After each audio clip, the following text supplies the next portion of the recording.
51 kills in a team deathmatch? Talk about carrying your team. Someone get me a backpack sponsor.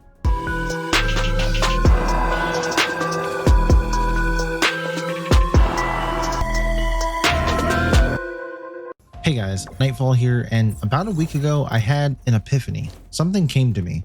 I don't usually make videos going over things like the best build for this gun or for that gun, because I truly believe that most of the time, builds are very subjective.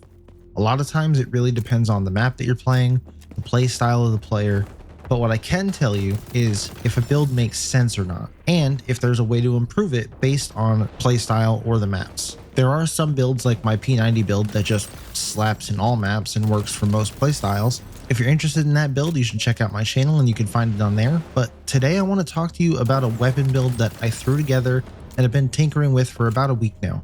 One that you're watching me absolutely delete 51 people in a team deathmatch game right now. This by no means is my highest kill game by a pretty wide margin, but it is my highest kill game in a team deathmatch, where you can only get 100 kills. Getting more than half of the available kills is kind of insane, and I'm definitely not the best player you'll ever see. I'm only above average at best. Now, I'm sure if I really tried in the team deathmatch, I could maybe get close to 60, but this was good enough for this video, and much like my P90 build, it also has a heavy barrel.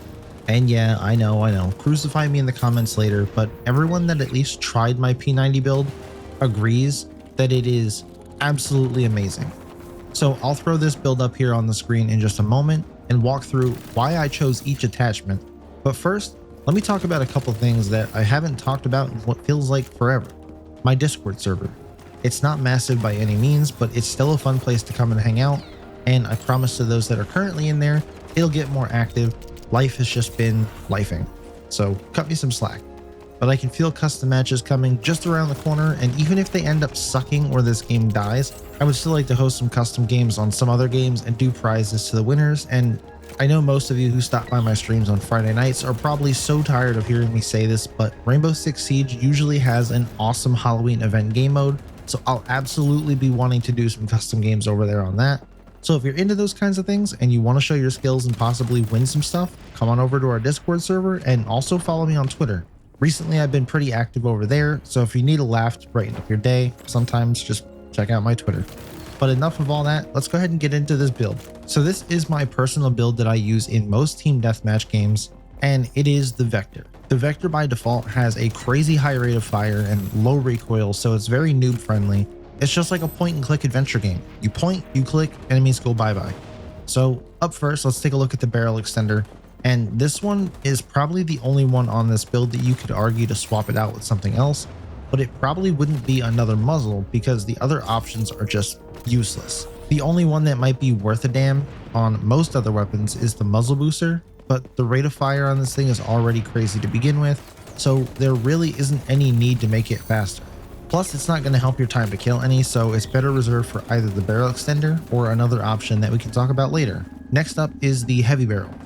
Oh yes, if you're new here, get used to seeing this bad boy because it is one of the most slept on attachments in the game right now because it slows the rate of fire and people think rate of fire is the only thing that matters. Well, newsflash, it is not. Time to kill is above all the best stat you can build a weapon around, and everything else is either preference or it can be learned. So now let's talk about the front rail. This category has so many options you could use this on, but when you really look at each of the attachments here, the Superlight is the only one that's worth anything. All of the other ones that help with recoil, you can learn to control recoil pretty easily. Anything that changes hip fire, well, hip fire is just trash in this game to begin with, so there's no need to try to make it better because you'll never use it.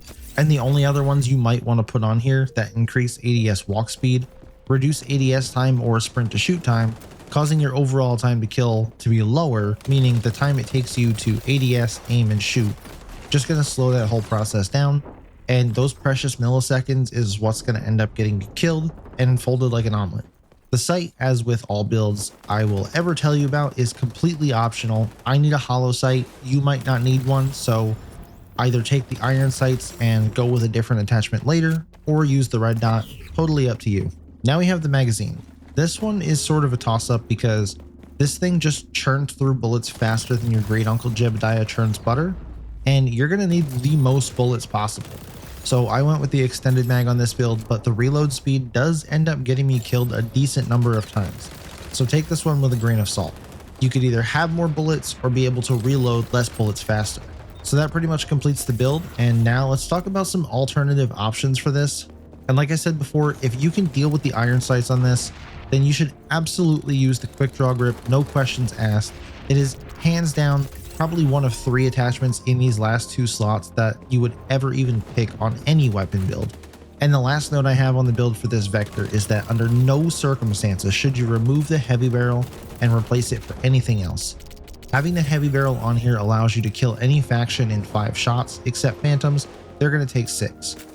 So with the rate of fire already being so high, the damage is what you really need, and boosting the short range damage up to even 20 is key to erasing enemies out of your way faster than the meteor erased the dinosaurs.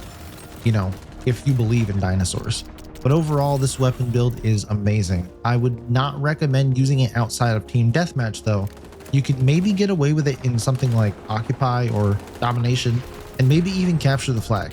But don't come back here crying because you loaded up Zone Control or Escort with this thing, and you tried to take on gunfights beyond 21 meters, because you're probably not going to win those unless they were already hurt to begin with. The long range damage on this weapon is 8, so you're literally just tickling them with marshmallows trying to take on that fight.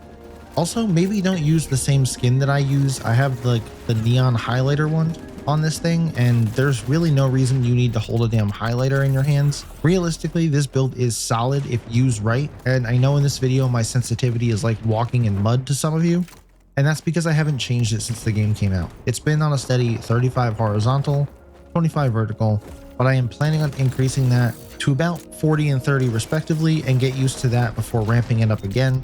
And I only mention this because I found that this build is going to work wonders in the hands of you high sensitivity movement fiends, and if I could just learn to move in this game the way I can move in Apex, this build would be so much better. But that's my vector build. It is one of 2 builds that I use very often. I do have an AK-47 build that someone sent me that I'll be reviewing soon. So if you've been wanting an assault rifle, just be patient, I got one coming. Let me know down in the comments if there are any builds that you have that you want me to review. And as far as this one, I won't give it a grade just because it's my own build and I'd be a little biased. So I'll leave that up to you. If you try this build out, come back to the comment section. Let me know how you would rank this. Is it S tier and is it now a permanent slot in your weapon class? Or is it F tier and should be left in the dumpster? Either way, let me know. I promise I can take the criticism. And if you enjoy this type of content, be sure to hit that like button. If you don't want to miss any upcoming build videos, make sure you subscribe and turn on that notification bell so you never miss an upload, and I'll catch you in the next one.